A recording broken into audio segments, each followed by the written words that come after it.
আজকে আমি একটা একটা নতুন রান্না, যেটাকে বলে আমি জানি না এটা এগুলো দিয়ে আসলে এগুলো রান্না করা যায় কিনা। তো আজকে রান্নার রেসিপি যেটা আসলে আমি জানি না এগুলো দিয়ে কেউ রান্না করে কিনা।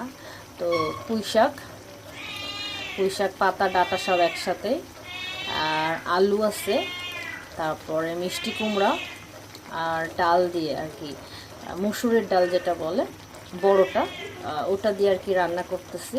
আমি জানি না এইভাবে কেউ রান্না করে কিনা, কিন্তু আমি আজকে এটা ট্রাই করে দেখতেছি আসলে কেমন হয়। তো আমি পুরো ভিডিওটা আপনাদেরকে দিব, অবশ্যই দেখবেন। এই হলো সিদ্ধ করে নিচ্ছি, আগে একটু চুলায় দিয়ে হালকা করে সিদ্ধ করে নিচ্ছি।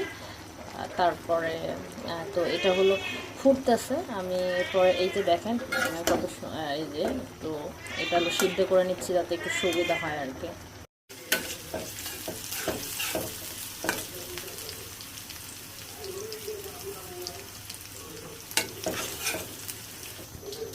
তো আমি যে পেঁয়াজ রসুন এগুলো ভেজে নিয়েছিলাম, এটা দিয়ে দিয়েছি এটার মধ্যে বাগার দেওয়ার জন্য, যেটাকে বলা হয়। তো সব কিছু এবার একসাথে মিক্সড করে নিলাম, আবার একটু আর কি ভেজে ওটার মধ্যে দিলাম পেঁয়াজ রসুন।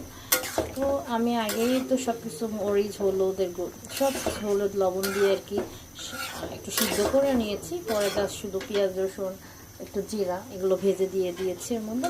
তো এটা হলো আমার নতুন রেসিপি আর কি, মিষ্টি কুমড়া লাউ, মানে সরি, মিষ্টি কুমড়া, তারপরে হলো আলু আর পুঁই শাক ডাল একসাথে রান্না। তারপরে একটু জিরার গুঁড়া, অর্থাৎ জিরা ভাজা যে গুঁড়াটা, ওটা আমি একটু দিয়ে দিলাম। ওইটা দিলে একটু স্বাদটাও বেশি হবে, একটা সুন্দর একটা স্মেল থাকবে। তো আমি 1 মিনিট পরেই নামাই ফেলবো, কারণ জিরার গুঁড়া দিয়ে বেশিক্ষণ রাখা ঠিক না। তো এইটা হলো আমার রান্না কমপ্লিট। আপনারা অবশ্যই ভিডিও দেখে জানাবেন আসলে কেমন হয়েছে।